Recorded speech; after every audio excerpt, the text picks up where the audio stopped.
The people of this city have spirit, I'll give them that. They've not lost the will to fight.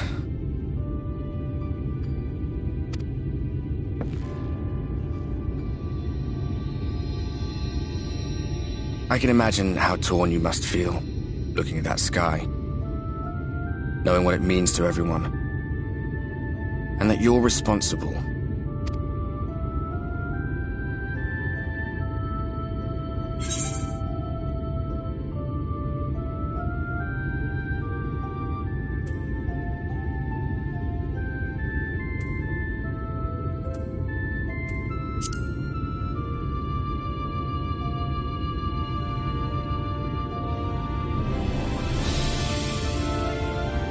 If you're thinking of coming clean, don't.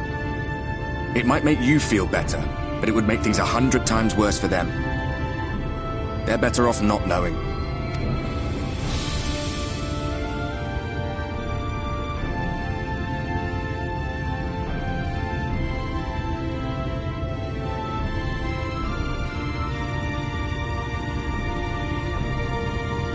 You're in a corner, and there doesn't seem to be any obvious way out.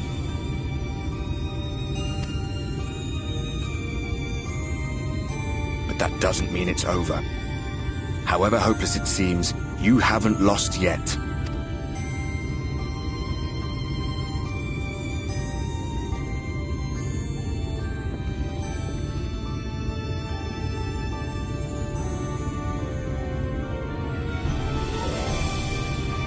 I remember looking up at the sky like this before. Being caught up in a strange kind of calm. It was after we realized we were responsible for the flood, when we resolved to journey to the source by taking our own lives.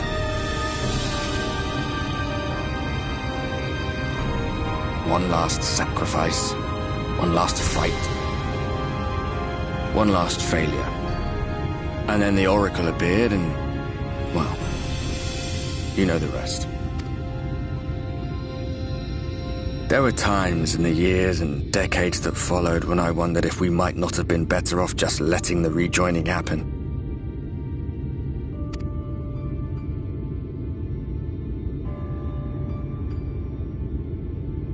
That we'd made one last mistake. But seeing that giant Talos stir to life cured me of any doubts I still had. Always we took the burden of fighting upon ourselves. That's what heroes do, isn't it? So we never had the chance to see anything like that. Our people coming together as one.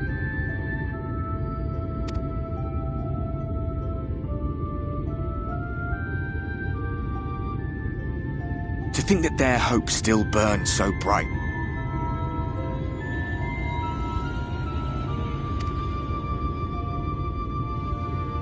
That they were still so eager to live, they would lift up their fellows, one on top of the other, till they reached the sky. No. We made the right decision. And I can finally feel proud of the part we played in helping this world survive.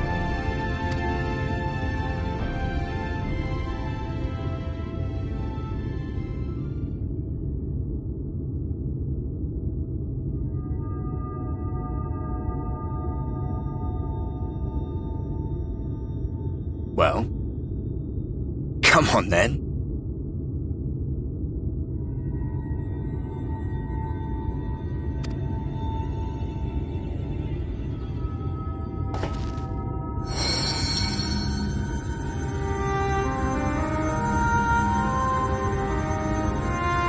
As I thought, what happened between us was no coincidence. My story may be finished, but the fates have gifted me a Norse.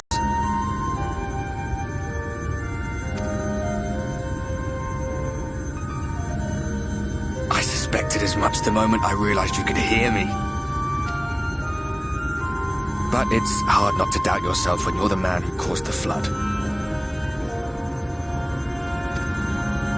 I was afraid to do anything more than watch for fear of making things even worse. but no longer. After all, the path I once walked is now yours to finish.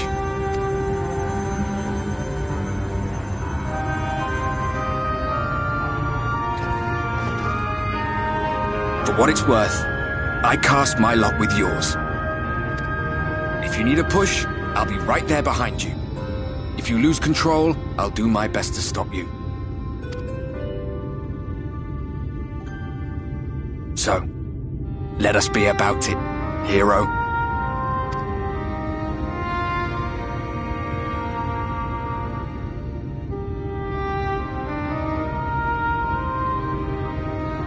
Oh, I was worried you were up here all alone, brooding and fretting and wallowing in your woes. But look at you, grinning at nothing like a pollen-drunk pixie.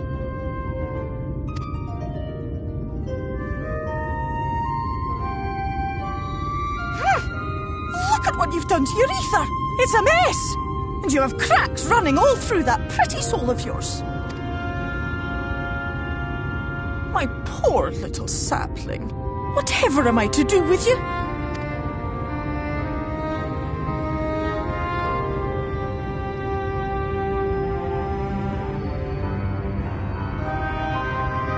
Shall I yield up my throne? You could claim it, cut ties with the mortal world, hide away in the castle.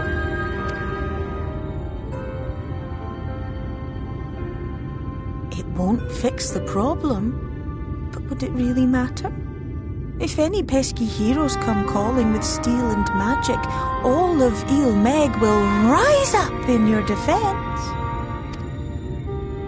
My crown and scepter are yours, if you want them.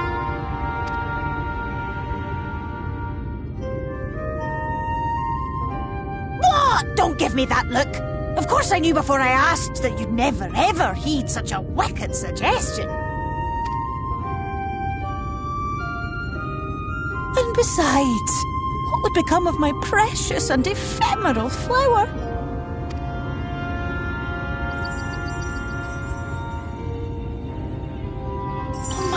Dear beloved sapling, you are lost, confused, and have precious little time to gather your wits. Your kind is always so preoccupied with what lies ahead, and so we muddle your vision with fog and glamour. But such trickery is easy to see through. Stand very, very still. Think not of where you need to go, but where you are right now at this moment, at this time, in this place.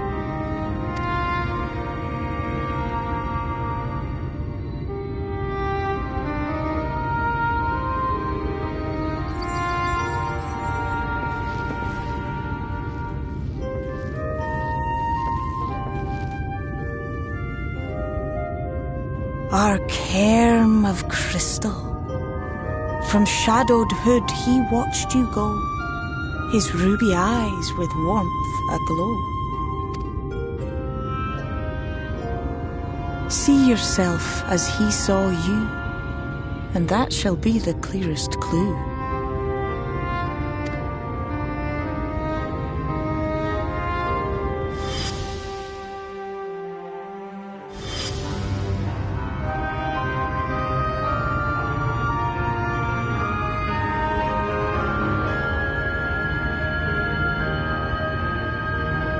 You stand in his garden, dear sapling. Ask his flowers what they know, and you will surely find an answer.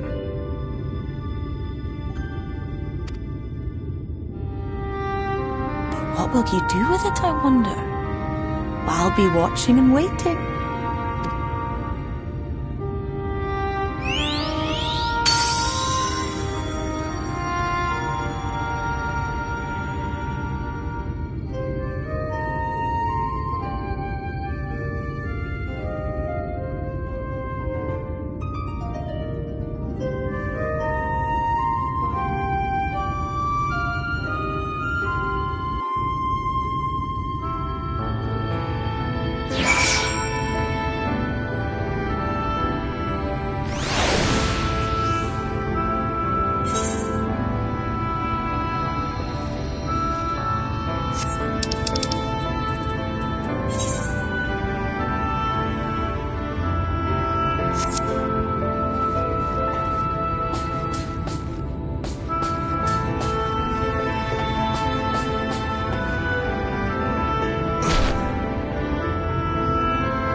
I have unlocked the door to the umbilicus. You are free to enter.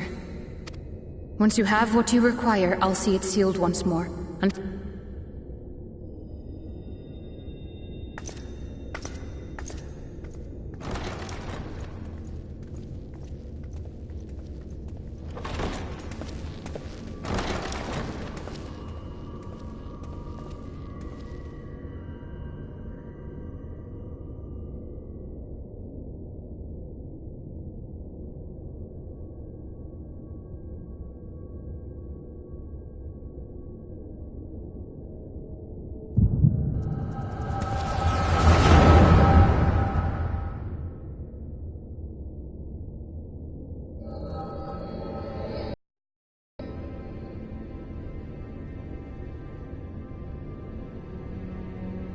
A moment to collect my thoughts, I prithee.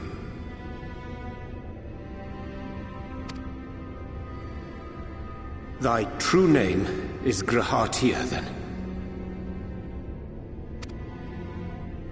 By thy claims, thou too art a native of the Source, though from an age beyond our own, when the 8th umbral calamity hath visited devastation upon our star.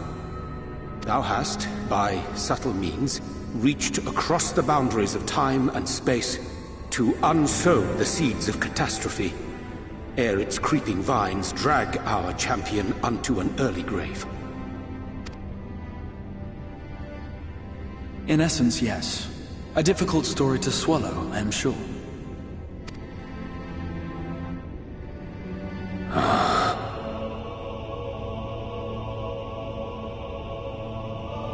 I doubt not the veracity of thy words, not the account of thy coming, nor that of the fated calamity. Yet my mind straineth still to apprehend the enormity of this tale. Wouldst thou favor me with a gradual unfolding of its chapters? Certainly. But where to begin? I should start with those great minds who survived the calamity. Sid Garland being perhaps the greatest. In hopes of staying the unending tides of war, he and his fellows pursued all manner of possible solutions. One of these was rooted in a theory which unified several fundamental principles discovered over the course of the Warrior of Light's adventures. It proposed a method by which one could enter the river of time, traverse the rift, and leap between worlds. Perfecting that idea, however, was a work which consumed their lifetimes, and thus was it left to future generations to decide whether theory would be put into practice. But all the while, the world continued to burn. Hope was a feeble outpost, beset on all sides by thievery and misery and murder. People cried out in despair, "There is no hope! We are finished! Mankind is finished!"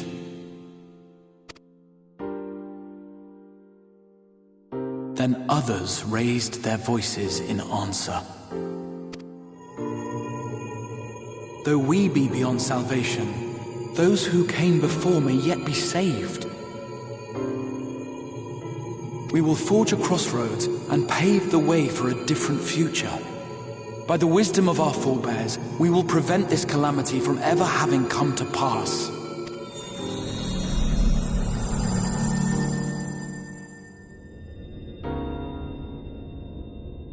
The fighting went on unabated, but some few took up Sid's research and labored to realize those impossible ideas. After 2 centuries of labor, their descendants finally succeeded in awakening the Crystal Tower, an integral part of the process, and, in doing so, roused its caretaker, me.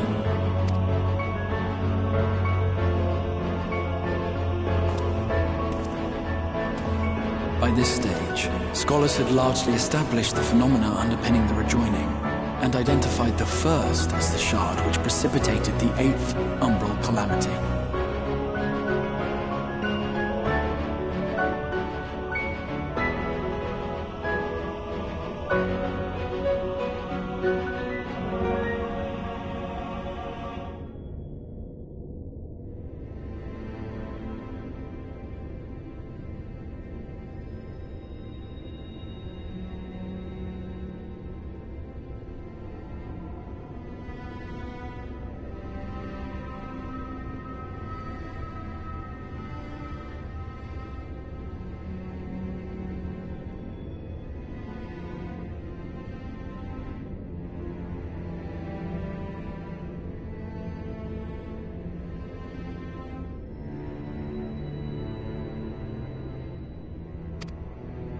This grand structure was already capable of storing the energies required to attempt the translocation. All that remained was to augment some few of its functions based upon the theoretical models of Sid and his compeers. And by means of such technologies didst thou effect thine arrival in the First, to an age before this star had joined with the Source.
Some while before, as it turned out. 'Tis all but impossible to predict how time will flow between one world and the next, and we missed our mark by almost an entire century. But this time,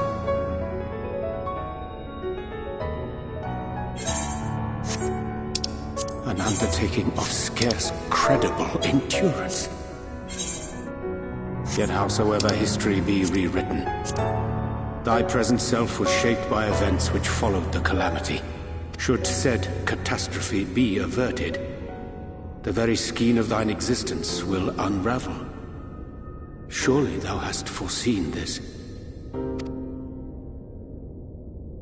I am aware of the consequences. 'Tis for that very reason Sid and his colleagues bequeathed their legacy as an offering, and not an edict. To give all of oneself for the happiness of others, and with no promise of reward, 'tis a hard thing to ask. Harder still for those condemned to survive in a world which pitted brother against brother. Indeed, you are right to call the execution of this plan miraculous, though the force which held it together was nothing so inexplicable.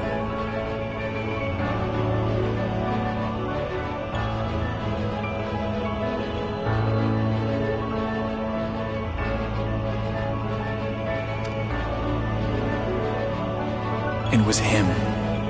The warrior of light has been our unbroken thread.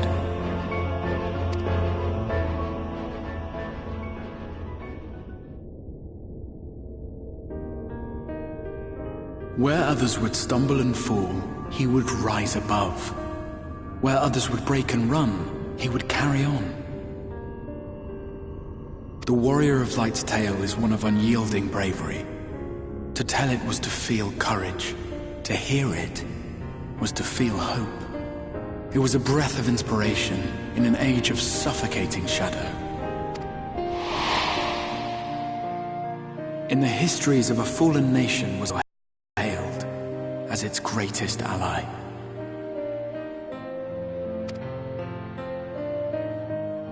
In the time-worn pages of a noble's memoirs were his deeds joyously retold.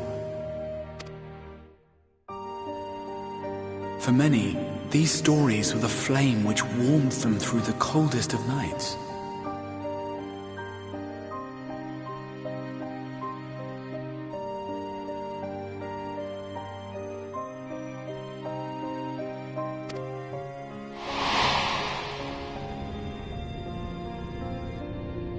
And so it should come as little surprise that the plan found no shortage of volunteers, concerning as it did the warrior of light himself. It was their chance to add their own verse to the hero's saga. He was the lodestar that brought them all together, to send their final message back through time and space to him.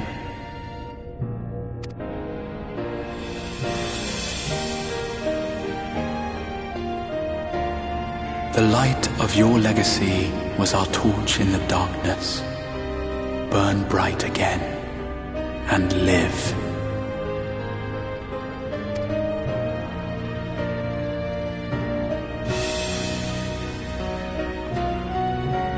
I am merely the bearer of that wish, come to ensure it is safely delivered.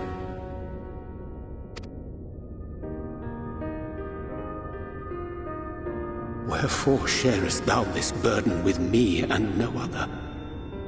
What wouldst thou have me say? That you will be my accomplice? 'Twas you yourself who convinced me of your suitability when you spoke of how you learned of the Flood, and of your part in arranging Minfilia's journey to the First.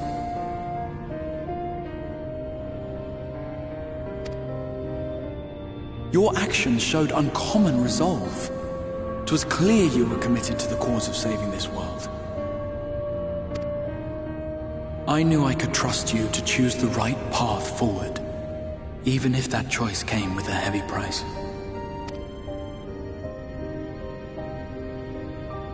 What price?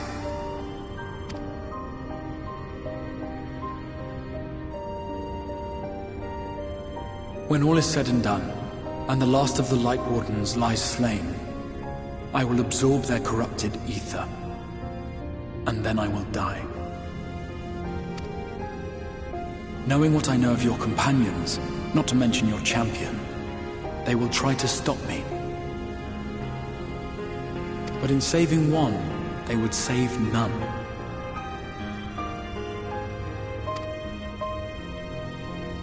Therefore, I implore you to aid me in concealing my identity, and ensuring this tale ends as it must. To this end, I would have you take what I have told you of the Calamity, and make of it a portent, a prophetic vision you beheld in the swirling chaos of the Rift.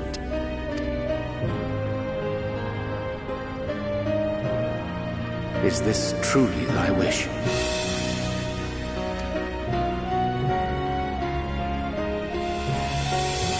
History remembered the Warrior of Light, as I knew it would, and I will suffer no other to rescue the champion whose star has charted my course.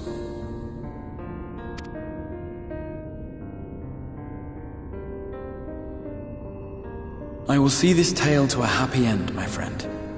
There has been enough tragedy.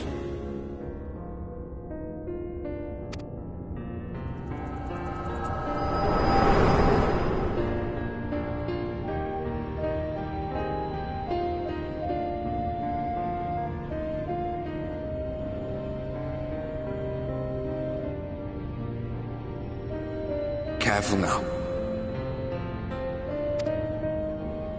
If you lose control again, the Light could claim you for good. Although it's probably only a matter of time before you succumb to the change in any case.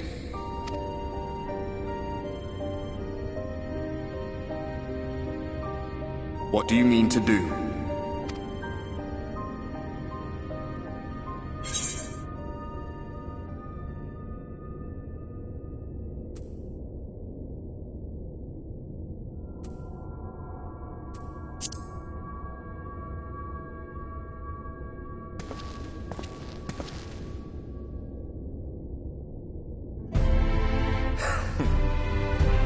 We should be on our way. Dacian mentioned the Tempest, did he not? That's the stormy seas around Calusia to you. His lair must be down there somewhere, hidden beneath the waves.